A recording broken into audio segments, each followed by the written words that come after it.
복된 하루가 되시기를 간절히 축원을 드립니다. 선한 목자와 또한 악한 목자에 대한 이야기가 성경에서 종종 등장하는데요.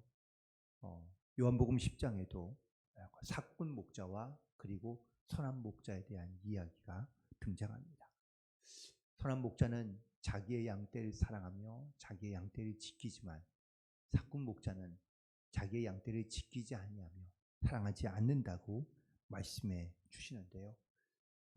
또한 시편에서도 주님은 선한 목자라는 믿음의 고백을 시편 기자는 반복해서 고백하고 있는 것을 보게 됩니다. 오늘 본문에서도 역시 두 목자가 등장합니다. 이 목자는 바로 선한 목자와 그리고 악한 목자라고 말할 수 있는데요.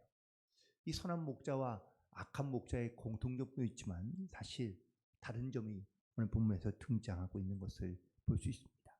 특별히 내 양떼를 먹이라 말씀하신 하나님께서는 선한 목자가 되어 이스라엘 백성들을 이렇게 강가가 있는 푸른 목초에 이스라엘 백성들을 이끌어가며 또한 그들 가운데 은총을 베푸시고 그들 가운데 은혜 베푸시기를 원하십니다. 그런데 이 목자들이 또한 양들이 이 목자를 따르지 아니하며 하나님의 말씀을 따르지 않는 겁니다. 오늘 본문에 있는 말씀 가운데 6절 이하에 보면 7절에 보면 하나님께서 은총과 또한 열합이라는 두 막대기를 하나님께서 사용하고 계신 것을 보게 됩니다. 시편 23편 4절에 있는 말씀에도 주의 지팡이와 막대기가 나를 따르나이다 라고 고백하고 있는 것을 볼 수 있는데 목자들은 당시에 이 지팡이와 막대기를 갖고 다녔습니다. 그런데 이 지팡이와 막대기는요 사실 조금 사용하는 방법이 다르다는 것이죠. 지팡이는 바로 걸을 때 도움이 되고자 하는 그러한 막대기입니다. 그래서 이 지팡이는 성경에서 본다면 몸을 의지하거나 신변을 보호하는 호신용으로 사용하거나 아니면 목자가 가축을 지킬 때 사용하는 기구나 도구를 사용하고 의미하고 있습니다. 하지만 막대기는 좀 다릅니다. 가늘고 긴 나무를 상징하는 말하는 것으로 양떼가 주로 목자를 지킬 때 사용하는 방어적인 무기입니다. 이 막대기는 주로 힘과 권력을 상징하고 징계와 형벌을 상징하며 하나님의 심판의 도구를 상징하고 있는 경우들이 많이 있는데요. 이 막대기와 지팡이는 다 올리브 나무로 만들어지는 겁니다.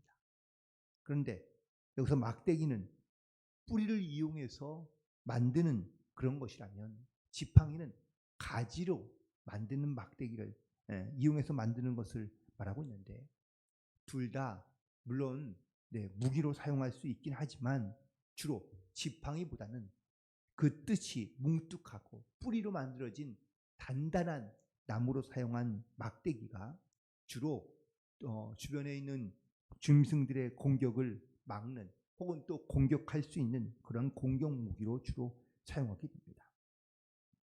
그런데 이스라엘 백성들이 하나님께서 이렇게 두 막대기, 즉 은총과 열합이라는 이 막대기로 이스라엘 백성들을 지키시며 보호해 주시고 또한 그들 가운데 나타나겠다고 말씀하시는 이 말씀은 앞으로 이스라엘 백성들 가운데 하나님의 통치가 이루어질 때 메시아를 통해서 이루어질 하나님의 나라는 바로 이 두 가지의 원리, 은총과 연합을 통하여 이루어진다는 것을 말씀하고 있습니다.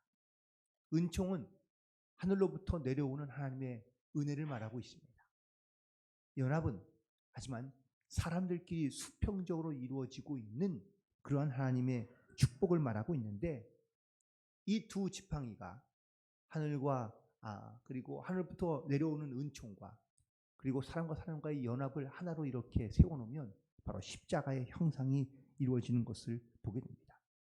즉 이 말씀은 하나님의 그 십자가의 은혜와 또한 사람들 가운데 있는 연합이 함께 있을 때 바로 죽을 수밖에 없는 이스라엘 백성들의 운명이 그 십자가 아래에서 다 구원을 받게 되고 변화를 받게 되며 하나님의 은총을 누리는 성도들의 모습으로 바로 말씀하고 있는 줄로 믿습니다.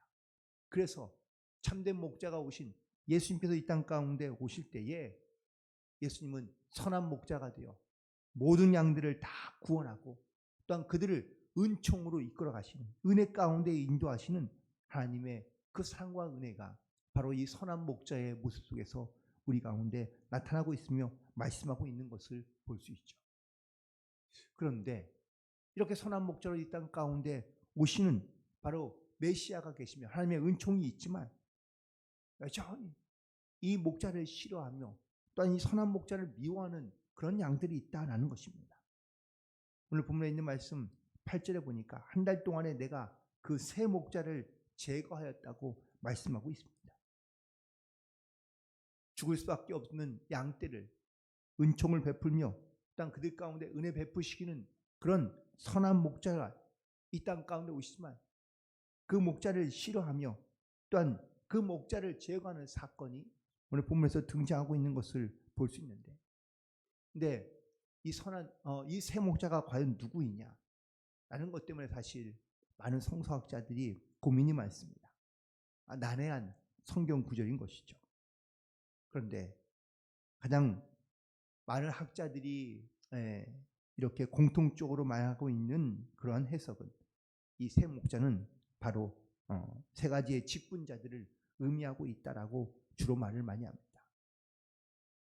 즉, 이 세 가지의 직분자들은 바로 왕과 선지자와 제사장으로 해석하는 것이며, 아니면 백성의 지도자들이나 아니면 공의원들, 사두개인들, 바리새인들을 의미하고 있는 말이라고 말하기도 합니다.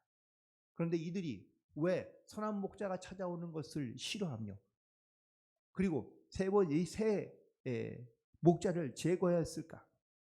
그건 바로 교만 때문에 이루어진 것이라고 말하고 있습니다.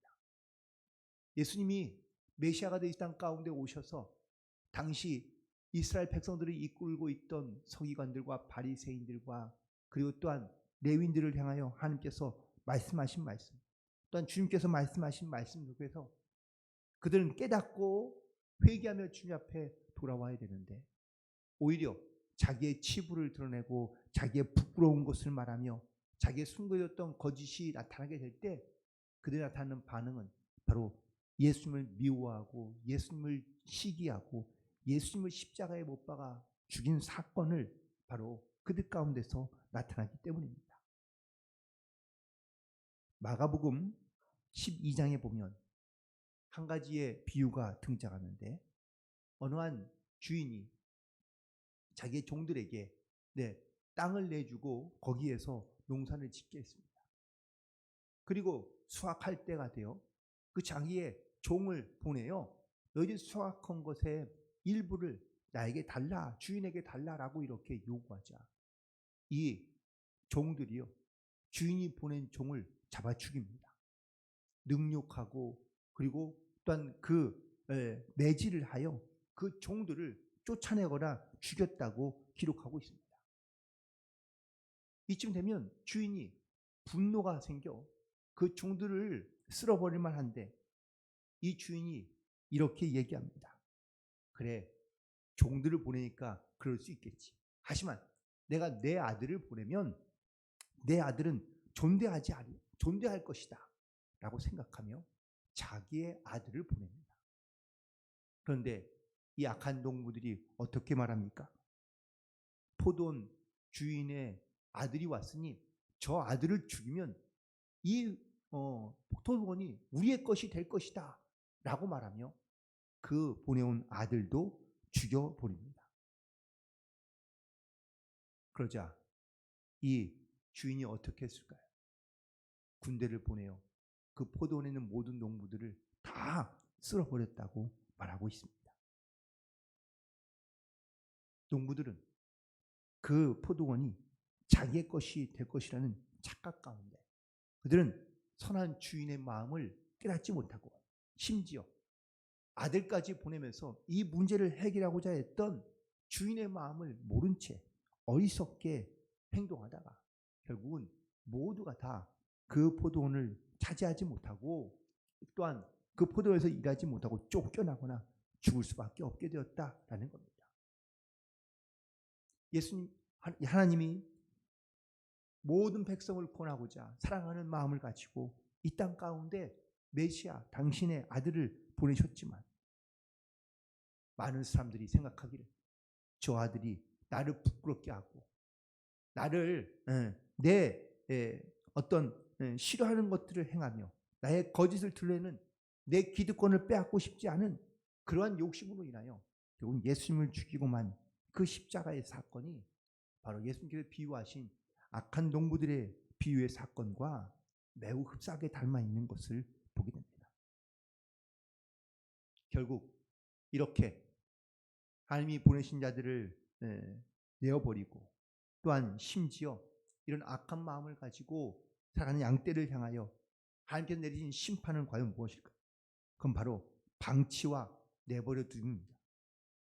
오늘 본문에 있는 말씀 9절에 보시면 내가 그들을 여러 백성들 가운데 흩으려니와 그들이 먼 곳에서 나를 기억하고 그들이 살아서 그의 자녀들과 함께 돌아온다고 말씀하고 있습니다.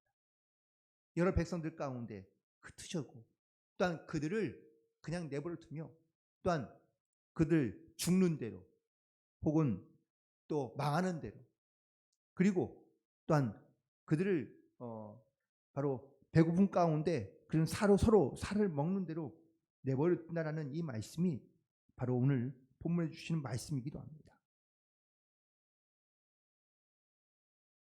1세기의 역사가 있던 요세푸스는 이렇게 내려진 하나님의 이 재난을 삼중 재난이라고 이렇게 이야기합니다. 죽는 자는 죽는 대로, 이 말은 기근과 역병으로 죽게 된 것을 의미하고 있고, 망하는 자는 망한 대로 죽는다는 것은 전쟁으로 말미암아 죽는 것이며 서로 살을 먹는 대로 두리라 라고 말씀하신 것은 사람을 인격적으로 대하는 것이 아니라 서로가 서로를 죽이며 그 인격을 파해하고 있는 그러한 재난의 모습을 말씀하고 있는 겁니다. 선한 목자가 더 이상 이스라엘 백성들 양떼 가운데 나타나지 않으니 양떼들이 서로를 죽이며 또한 서로를 해하고 오히려 서로 이렇게 그 하나님의 은혜를 잃어버린 채 방치된 채 하나님의 긍휼을 깨닫지 못한 채 스스로 그런 악한 모습을 가지고 나아갈 수밖에 없는 모습을 보게 됩니다. 선한 목자가 떠나자 이스라엘 양떼 가운데는 악한 목자가 등장합니다. 이 악한 목자는 어떠냐? 양들을 양처럼 여기지 않는 겁니다. 악한 목자는 없어진 양에 대하여 마음을 두지 않습니다. 흩어진 양들을 찾지도 않으며 상처 입은 양들을 고쳐주지도 않습니다. 심지어 건강한 양은 자기가 잡아먹습니다. 살찐 양들은 잡아먹지만 연약한 양들은 방치해 두고 또한 그들을 돌보지 않는다는 겁니다. 양떼를 함부로 대하는 수준을 넘어 양떼를 학대하고 있는 악한 목자의 모습이 등장하고 있습니다. 그런데 이 악한 목자는요, 처음부터 없다가 갑자기 생긴 게 아닙니다. 선한 목자가 있을 때에는 두 가지의 막대기로 양떼를 보호합니다. 은총과 연합이라는 막대기였죠. 그래서 선한 목자는 이스라엘 양떼를 좋은 길로, 선한 길로, 편안한 길로, 은혜의 길로 그들을 이끌어갔는데 양떼가 주인을 따르지 아니하며 그리고 주인을 떠나 자기 멋대로 가자 참된 목자를 잃어버린 이 양떼들은 선한 목자를 만나는 것이 아니라 악한 목자를 만나게 되었다라는 겁니다.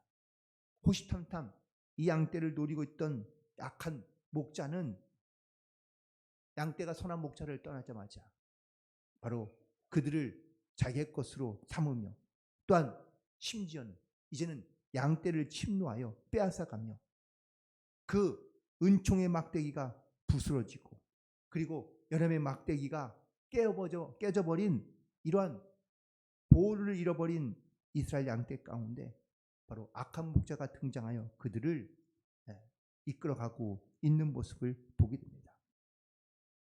참 목자이신 예수님을 우리의 인생의 주인으로 삼지 않으면 바로 이처럼 우리의 삶이 찢어지고 또한 우리의 삶의 고통과 아픔과 상처가 많지만 아무도 돌보지 않으며 또한 돌봄을 받을 수 없는 방치된 모습으로 살아갈 수밖에 없다라는 겁니다.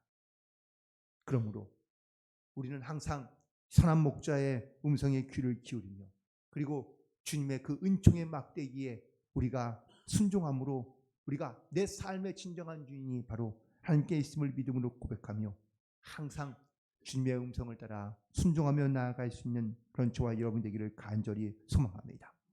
지금도 선한 목자 되신 주님은 우리를 은총의 막대기와 연합의 막대기로 우리를 보호하시며 지키시고 인도하여 주시는 줄로 믿습니다.